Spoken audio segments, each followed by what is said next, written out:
focusing on the Building Control Amendment Act 2026. Uganda's construction sector is undergoing a significant shift following the implementation of this act, which was put into force. This was on the 19th of March 2026. Now, this new law is introducing stricter regulations, tougher penalties, and of course, stronger enforcement powers, all aimed at addressing a persistent national concern: unsafe construction and building collapses. But beyond the headlines that we've been bringing you here on NTV, there's some key questions that remain unanswered. Number one, what does this law actually require of builders as well as professionals? Will it improve safety or make construction more difficult and more expensive?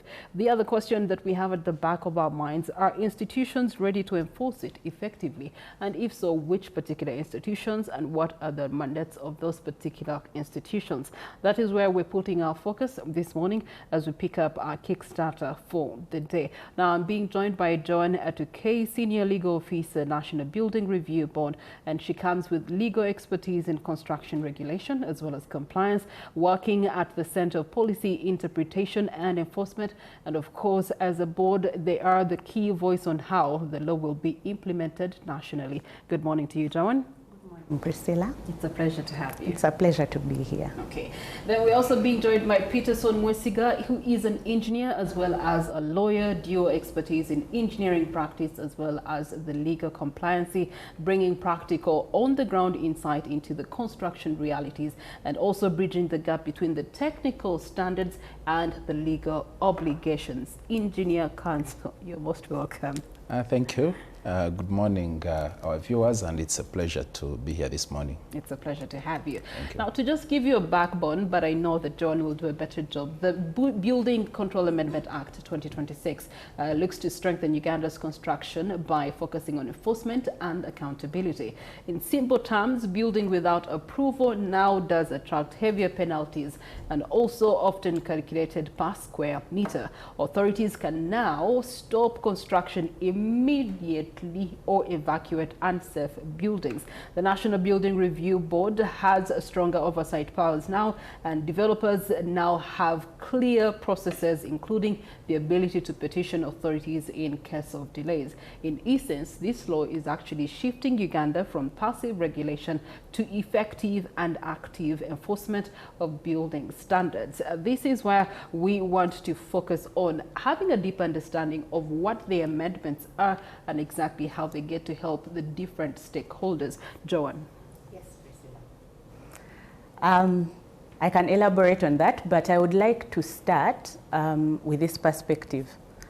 Buildings have always been regulated in Uganda. The building approval process has always been regulated. Since 1951, we've had the Town and Country Planning Act. We've also had the Physical Planning Act. Then somewhere in between, buildings were regulated by the Public Health Building Rules, which were repealed, and then the Building Control Act 2013 came in place. So we see that this act, from its commencement in 2013, has always existed. What the amendment is doing right now is simply enhancing enforcement of the provisions that already existed. You know, in your initial introduction, you spoke about the fact that building committees can now stop building operations. That has been a power that has always existed. It has always existed, actually. What the Act seeks to do now is to encourage safety, compliance with the provisions that have always been in the law by enhancing the penalties, but also enhancing service provision for developers. Mm-hmm. Yes. Okay, so help us understand the particular amendments and how they will be, effected. Okay. Firstly, I would like to start by saying the National Building Review Board is established as a regulator by the Building Control Act. And in there have been amendments to, one, the composition of the board, making it leaner with key stakeholders, but also the board can, when necessary, co-opt this membership. Another thing that it has done is increase or enhance the powers of the board.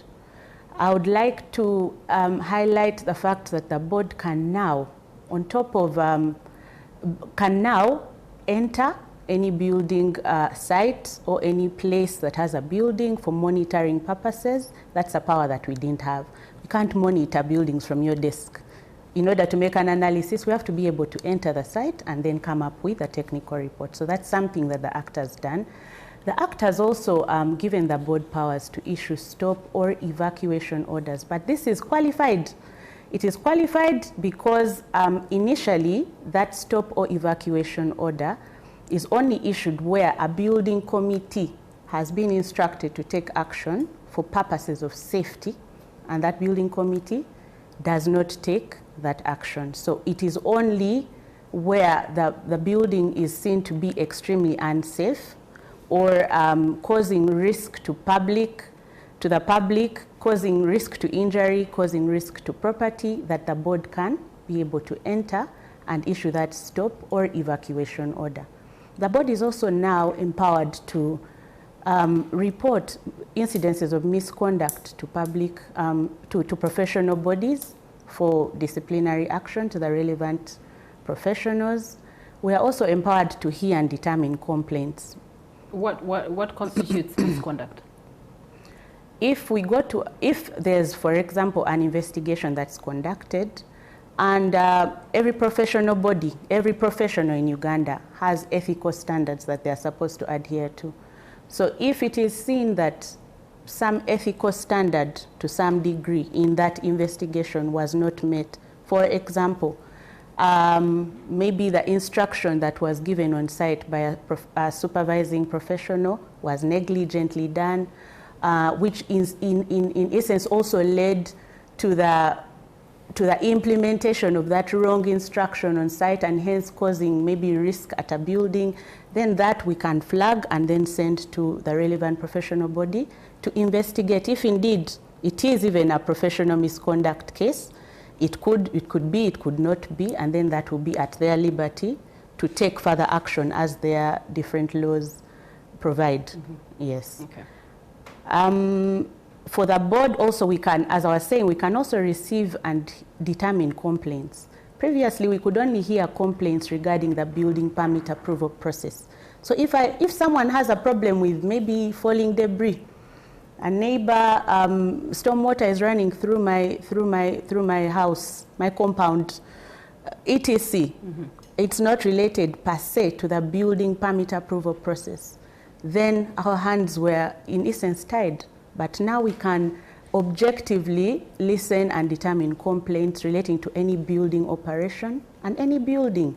So it's a point of recourse for Ugandans that have issues. But I would like to say that the first instance of complaint resolution has now been made the accounting officer. So you only come to NBRB if you have run to the chief administrative officer, town clerk, and they fail to help, or the resolution is dissatisfactory in your opinion, then you can come to the board at a second instance. So you don't come to NBRB at first instance, but you complain first to the accounting officer and then get a solution in the respective jurisdiction. Mm-hmm. Yes. Okay. All right. Peterson, what are the hits and the misses that you find in this amendment? I think it's an amendment that broadens the scope of the powers that have been. So I think there are about 4 or 5 areas which are very important for people to take note of. Number one is that the penalties which were there have been broadened. So you have broader, bigger penalties, both in terms of sentences or also in terms of monetary penalties. Mm-hmm. Number two is that there's a very interesting provision which relates to if you have new work methods or if you have new materials. So there is space for innovation. It encourages a lot of innovation in the construction industry. The third aspect that I think I find very interesting is previously the process of building committees, you would have a mixture of technical professionals and then politicians or leaders or accounting officers. Mm-hmm. So in the amendment that has been undone because now you have the process run by technical people the politicians or accounting officers are simply restricted to receiving complaints and doing appointments, which I think is a very good balance. And then also having a very lean structure in terms of the NBRB and also the BCs as well, the building committees. And I think it's broadly speaking, it's a very good law. It means that there are tough penalties. It's a little more strict. But it also means that for the developer, that is the owner of the project, for the professional, let's say the engineer who is working on the project, for the contractors, for example, it means that it imposes more restrictions because it's a little more strict. And that, of course, has got implications because it may mean that where you have not been taking insurance, you will probably now need insurance to take it up because you're going to assume bigger obligations. Of course, the other thing that is very interesting about this law is the link to the professional bodies. You know, the professionals are regulated under their respective laws. So they would have regulatory bodies and professional institutions. Now, previously, there was no link that would link the building control process to reference if there is professional misconduct, for example. So this law has now created that link, and I think that's a very exciting thing. So I think those are the key points. By and large, I think it's a very progressive law. It also means that you have more work cut out for the National Building Review Board. You have more streamlining having been done with the building committees now. And then, of course, you have, we should expect that you're going to have a more structured process. Some of the complaints that usually people would have relate to having building approvals and interference by politicians. And that has been taken out. And I think we should hope that that will give a lot of comfort to the developers. Okay. As one who belongs to profession engineering, specifically tell us how this then, you talked about, of course, the regulatory authority and then the professionals body, how this would help or not help those two elements, a regulation as well as the professionals body. Where are the twists? Okay. So, because in the, so speaking about engineering, for example, under the engineering profession, we have our own law, which is the Engineers Registration Act. Now, under that law, there is regulation of the professional. For example, me, I am regulated as an individual. What this law does, and so maybe our viewers will need to understand that there's a difference between regulating the professional and regulating the environment or the work that the professional does. Sometimes those two things are different. So I think what this law does is that in addition to having this regulation for the professional, now the business of construction, you know, as my sister said, right now the board has got broad powers to interrogate any complaint. You know, previously it would deal with complaints relating to the building permit process, or approvals, or otherwise. Now they can entertain any complaint, and the law says broadly any complaint. So actually it looks like any complaint that is related, incidental, directly or indirectly, can actually go to the board. So that means that because now you have that, it means that for the whole building control industry, people have a refuge. People can run to the board pretty much for anything. And I think that covers a very big gap because under the laws regulating professionals, the professional has been regulated. There has been little to do with the work which the professional does. And I think the law creates that room. And of course, that can be improved when the regulations come out, which I think is a process that is supposed to be ensuing following the amendment now. Okay, all right. There's the element of penalties, so which, John, I want you to elaborate a little bit more for our audience to understand, because in one way or another, construction is a daily living thing for Ugandans. Yes. Okay, maybe before I even go to the complaint, I just wanted to piggyback off what Mr. Peterson said. The board, with the wide powers of complaints resolution, is at second level right now. So it's not a first instance complaints resolution mechanism. It will first go to the accounting officer, because they're the ones best placed to understand the jurisdiction, and being the appointing authority of the building committees, then have authority to prevail over the staff of the building committee. Yeah. So another thing I'd like to point out is that the penalties are to ensure compliance. We've had this law since 2013. And at some point we saw a surge in building-related accidents and incidents. And like I said, this law has existed.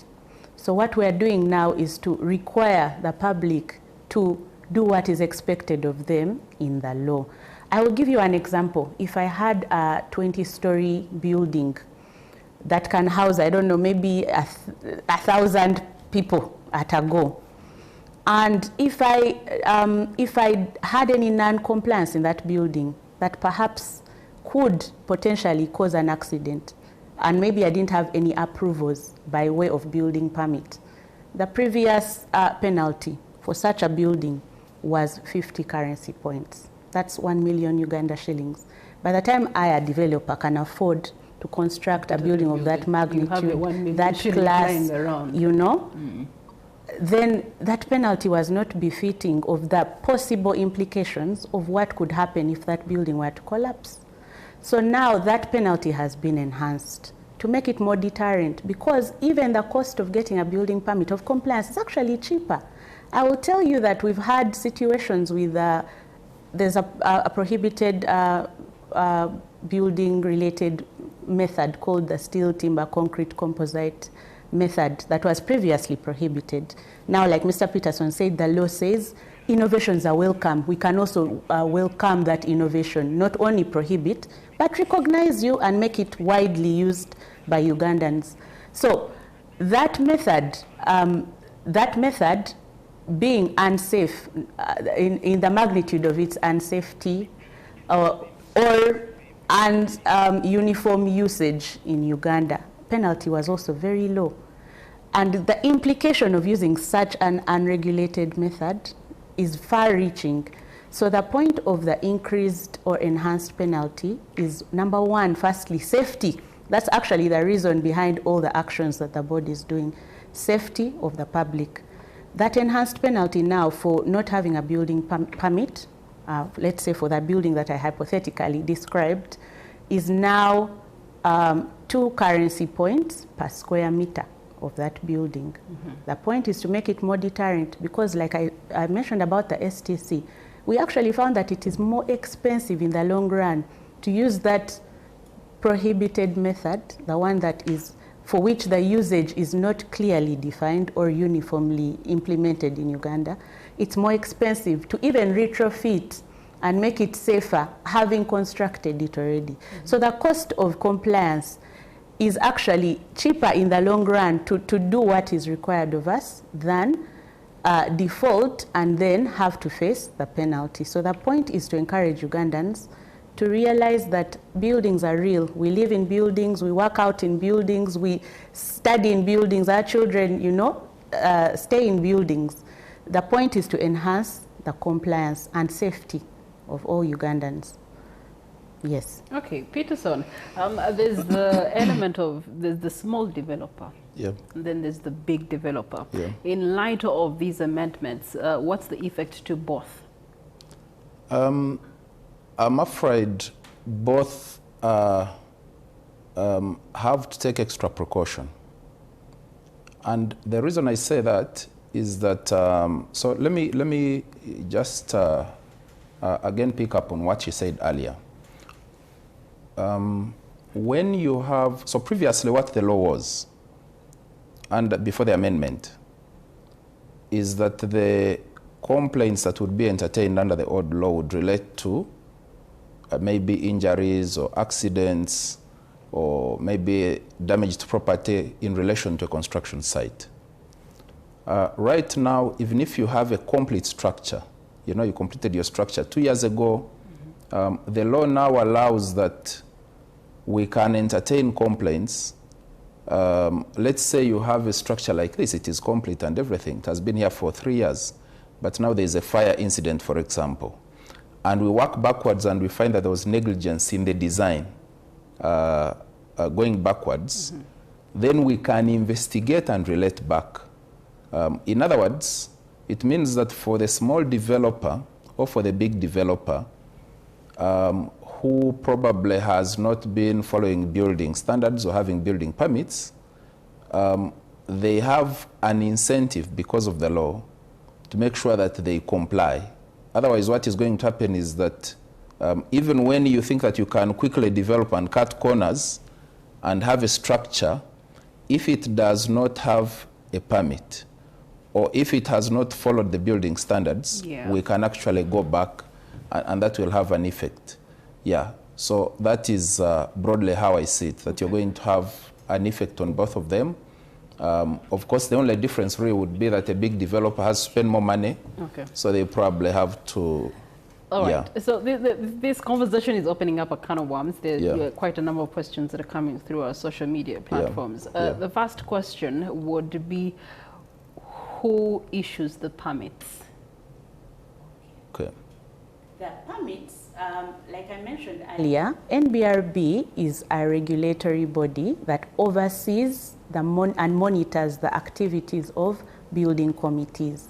So the law establishes this entity or this committee called a building committee. This building committee is supposed to be located at every district or urban authority. For example, Kampala, in KCCA, we shall have a building committee there. I go to Mukono district, there will be a building committee there. Mukono municipality, there should be a building committee there. That is in essence, bring services closer to the people and make it less tedious to have to seek building permission. And also remember, these are the persons that understand their jurisdiction better. So that building committee is the one that is supposed to, one, receive your plans and all the requirements under the law, scrutinize based on the law and the National Building Code, and then find it fit to issue or defer your application or reject it based on the status of your application. Maybe one thing to note also is that if you're dissatisfied with the decision of that building committee for any reason, then you can appeal to the NBRB. Okay. On that note, which buildings qualify for permits? Because someone's asking, my tools goes, do I also have to go and get a building permit? Good question. The building control regulations classify buildings. We have 3 classifications so far: Class A, Class B, Class C. Class A is the standard public building, any building that the public has access to. It could be also a building located in a complex environment, maybe like a forest or a wetland. That would qualify as a Class A building. Then we have Class B. We have those in that category. We have commercial and residential. But the classification there is that those buildings are up to 12 meters high. Okay. And then Class A is 12 meters and above. So that is the essential classification. And then we have a Class C, which is 30 square meters or below. So for all those buildings, a permit is required. But for Class C, you don't go to the building committee. There's this person, gentleman or lady, at every building, at every local authority called a building control officer, who Class C building permits have to go through, and then they grant you that permit. So you don't go through that the lengthy process of going through the building committee. And I will tell you, Priscilla, I've had stories of persons dying, for some of the investigations we've had, person dying in their home due to mold. You know, mold is also an issue that can be, engineer will tell us, that can be caused by the nature of building. So you have your home, yes, you're saying, do I need a permit? Really? You got your own professional or not, they constructed this thing. But the thing in your own house is the one that killed you. So to prevent all that, it is better that we have a professional. It is encouraged, in fact, it is required in the law. Before you start your construction, approach an engineer, approach an architect. Let them lay out the plans for you. Let them show you how this thing can be done safely. Then even at construction, get someone, a professional that will guide you so that ultimately your building, besides standing the test of time, the longevity is also safe for you and your family. There's no point in putting all that money and then the building that you've put all that money in is the same one that is killing you. So, and we spend a lot of time in buildings. We're in a building right now. So that is the purpose as to why the Act requires regulation of all classes of buildings, even Class C. Okay. Peterson, in as much as it caters so much to regulating the profession and the environment of the profession, there's the semi-skilled, contributors to this construction and building sector. Yes. There's the fundis, the porters, and that category. Yes. What is the consideration of this category within the amendment? The low cadre professionals, if I should use that term, are actually regulated as well. So technically speaking, there is another law called the TVET Act for technical vocational education training and so on and so forth, where you have all sorts of technicians, technologists, artisans, craftsmen, and craftspeople, and the progression, because you must see the direction where changes are going. As you have more of these laws, it is envisaged that with time, everyone who has got a skill, even if they are informal, they do well to have it certified and recognized and assessed. So there is a qualification framework again where those are regulated. Otherwise, it will be very difficult. So if somebody is, for example, an informal,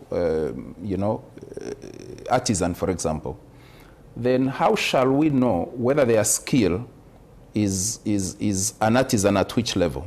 So that's why there is a framework, and maybe just again speak to the TVET Act. That act has established a very broad, there is a council, there is a qualification framework, there is now a board. I know they are doing a lot of work to get those informal skills recognized and certified and kind of equated to different levels, so that people who have a certain level of skill can be matched with a specific responsibility.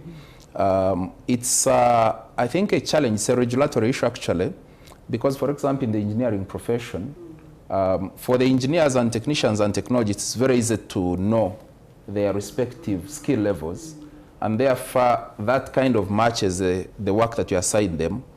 Sometimes it's difficult with the informal people, and I think as the law progresses, it will be necessary that everyone has a skill that can somehow be recognized. And I'm glad that there's a law which has now streamlined that process as well. Okay. Yeah. John, some people are of the question, in as much as it was effected on the 19th of March, does this apply to the 20th of March moving forward, or it can apply to cases before the 19th of March? Okay.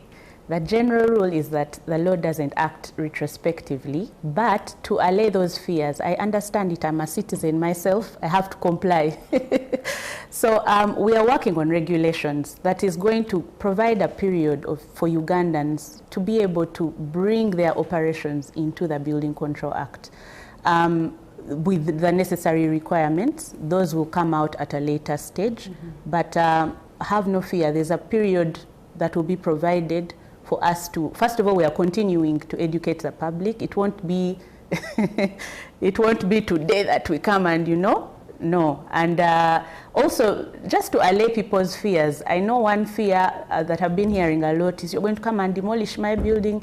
That power is held by the building committee, but it is specific scenarios. Not, you would just not be in your house and then no. That would not even be just under the room for tightening on corruption when enforcement kicks in. Now, like I said, we are working on regulations. I don't want to give too much away before they are even approved, but all those aspects are going to be taken care of in regulation. And I also believe that automation of systems is a good way to ensure transparency. So that's something in the works. First of all, we already have the building industry management system. Even if you're in Los Angeles today and you want to apply for your building permit in whichever place you are, Priscilla, you can do so online without lifting, as much as your feet. So that process has been automated. It is active. People are getting their building permits on beams right now. And these procedures also will be automated at a certain point so that it can also enhance transparency and accountability. We are public officers at the end of the day. All right. Yes. Lastly, Peterson, is this going to be propelling us towards a more planned, modern urban development? Yes, very much. Because we must realize that in terms of national development, we are on a development trajectory. We have Vision 2040 targets. The 10-fold GDP growth and things like that. So there is no way we are going to get to the promised land without actually, streamlining some of these things. And I think really it's very important that people see this in positive light and comply. I know that it's a Ugandan thing generally for people to say, okay, where are the loopholes? How do we, circumvent? How do we maneuver? There is that, but I think it's in the right direction, and I'm thankful because the National Building Review Board has done a lot of work, even as my sister says, to be able to try and automate the process. A number of efforts are going on, so I think it's going to propel us forward. Okay. So I hope that people will be very, very supportive. All right. Lastly, it also does introduce room for efficiency and innovation in that regard. John, as you give your closing remarks. Yes. Previously, I will try and quote it as it was before. It stated for prohibition of unsafe building methods and materials. So the only power that the board had was to advise the Honorable Minister to first look into, with rigorous study, look into any concerning building method or material, and then recommend for prohibition only. But now I'm very happy about this one because the Act now expands that power. It gives the minister power to approve any method that is deemed safe, any method that is deemed usable by the public, not only prohibiting, so it encourages innovation, encourages new technologies, encourages new building methods for use and recognition in Uganda. So that's a plus, I believe. Okay. Yeah. All right. John, thank you so much for bringing us up to speed with the positives that come with the Building Control Amendment Act 2026. And Peterson, thank you so much for helping us draw perspectives for the developer, the professional, the contractor, and the last stakeholder being us, the Ugandans, who have to interact and use these buildings on a daily basis. All agreeing that this is a step in the right direction to propel us into the better planned future for us as a country as far as the building and construction are concerned. And so we wait to see how that is implemented in your community. We take a short breather. We return shortly with the case of the